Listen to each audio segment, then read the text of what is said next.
السلام علیکم. الحمدللہ رب العالمین نحمدہ نصلی علی رسولہ الکریم اما بعد فاعوذ باللہ من الشیطان الرجیم بسم اللہ الرحمن الرحیم. محترم خواتین و حضرات، جہیز کے حرام ہونے کی جو چھٹی وجہ ہے آج ہم اس کے بارے میں انشاءاللہ تعالیٰ گفتگو کریں گے. اور جو چھٹی وجہ ہے وہ یہ ہے مردانہ جسم فروشی. اور میں بہت معذرت خواہ ہوں یہ لفظ استعمال کرتے ہوئے، لیکن جو حقیقت ہے وہ بیان کرنے سے میں گریز نہیں کر سکتا. وہ یہ ہے کہ جس طریقے سے ایک عورت اپنا جسم فروش کرتی ہے، اسی طریقے سے شادی بیاہ میں جو موجودہ مروجہ سسٹم ہے ہندوستان، پاکستان اور بنگلہ دیش میں، اس میں مرد اپنے جسم کو فروخت کرتا ہے. اس لیے اس کو میل پروسٹیٹیوشن کہا جاتا ہے. دنیا میں ہر شخص اپنے پیشے کا معاوضہ وصول کرتا ہے، اور جو بھی کچھ انعامات اور تمغے اس کو دیے جاتے ہیں وہ بھی کسی نہ کسی خدمت ہی کے صلے میں اس کو دیے جاتے ہیں.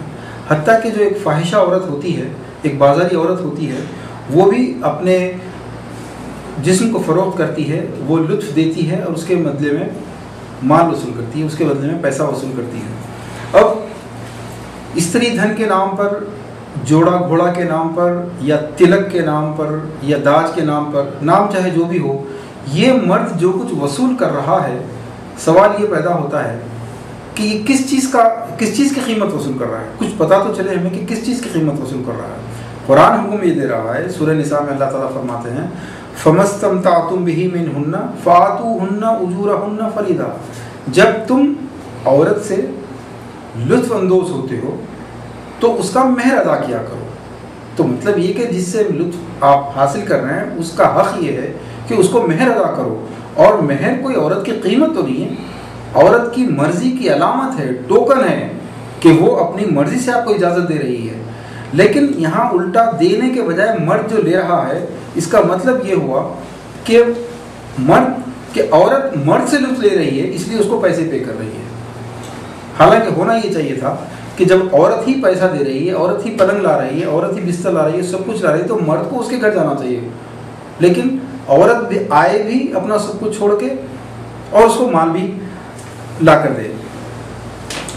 اگر آپ ان پلنگ بستر جیسی چیزوں پر غور کریں تو ہماری سمجھ میں تو سمپل سی یہ بات آتی ہے کہ مرد لڑکی یا لڑکی کے باپ سے یہ کہہ رہا ہے کہ میں بچے پیدا کروں گا، میں آپ کے نواسے پیدا کروں گا، مجھے پلنگ دیجیے. میں آپ کی بچی کو فریج پانی پلاؤں گا، آپ اس کے ساتھ فریج دیجیے. ایک واقعہ آپ حضرات کی خدمت میں رکھنا چاہوں گا کہ ایک مرتبہ، یہ تقریباً 30-35 سال پہلے کی بات ہے، کہ ایک مرتبہ ایک ترکاری بیچنے والے کی لڑکی کی شادی طے تھی ایک اور ترکاری بیچنے والے کے ساتھ. تو عین شادی کے دن اس آدمی نے مطالبہ کر دیا، جو لڑکا شادی کرنے والا تھا، اس نے مطالبہ کر دیا کہ مجھے 2000 روپئے چاہیے. آپ جانتے ہیں کہ آج سے 30-35 سال پہلے 2000 روپئے بہت بڑی اماؤنٹ تھی، اور ترکاری بیچنے والے کے لیے کوئی آسان اماؤنٹ نہیں تھی. تو بہت کرائسس پیدا ہو گیا عین وقت کے اوپر. ہم نے اس دلہے سے پوچھا کہ بھائی تم کو یہ 2000 روپئے کیوں چاہیے؟ تم کو ہم ضرور دیں گے، لیکن پہلے بتائیے 2000 روپئے کیوں چاہیے. تو اس نے یہ کہا کہ اگر میں ڈاکٹر ہوتا تو کیا آپ 2 لاکھ روپئے نہیں دیتے مجھے؟ ایک ڈاکٹر مرد ہے، کیا میں مرد نہیں ہوں؟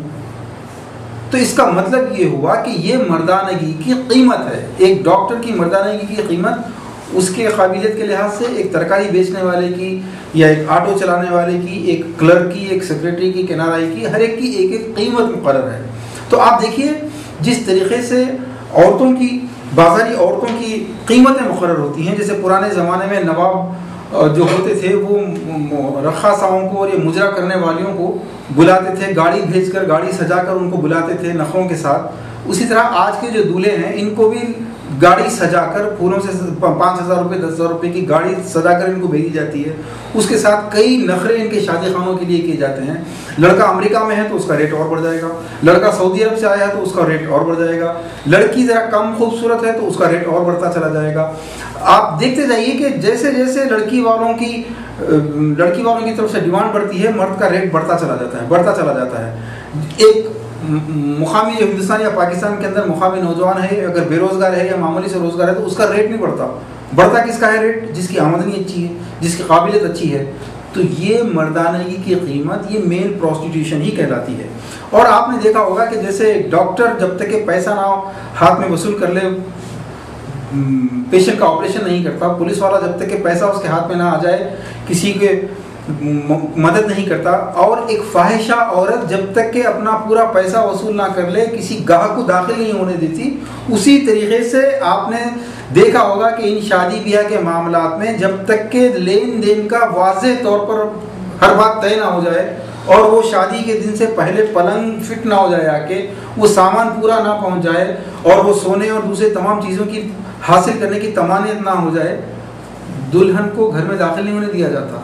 تو اب یہ بتائیے کیا یہ جسم فروشی نہیں؟ تو بہرحال عزیزان محترم، یہاں پر بات ختم نہیں ہوتی، بلکہ ہندوستان پاکستان کے معاشرے میں یہ بھی ہے کہ مرد نہ صرف مال کے عوض بکتا ہے، بلکہ شادی کے بعد جب پہلا بچہ ہوتا ہے تو پھر اس کی زندگی کے بھی خرچے تمام کے تمام لڑکی کے ماں باپ دیں، اور اس میں تحفے کتنے آئے، تحائف کتنے ملے ہیں، یہ اس کے اوپر بھی نظر رکھی جاتی ہے. تو مرد ساری زندگی جو لڑکی والوں سے مال وصول کرنے کی نیت رکھتا ہے، وہ کس بنیاد پر کیا فروخت کر رہا ہے، اس کی کون سی ایسی خدمت ہے، اس کو کہتے ہیں مردانہ جسم فروشی. اللہ تعالیٰ ہم سب کو اس سے بچنے کی توفیق عطا فرمائے. صلی اللہ تعالیٰ علی خیر خلقہ و علیہ وصحبہ اجمعین برحمتک یا رب.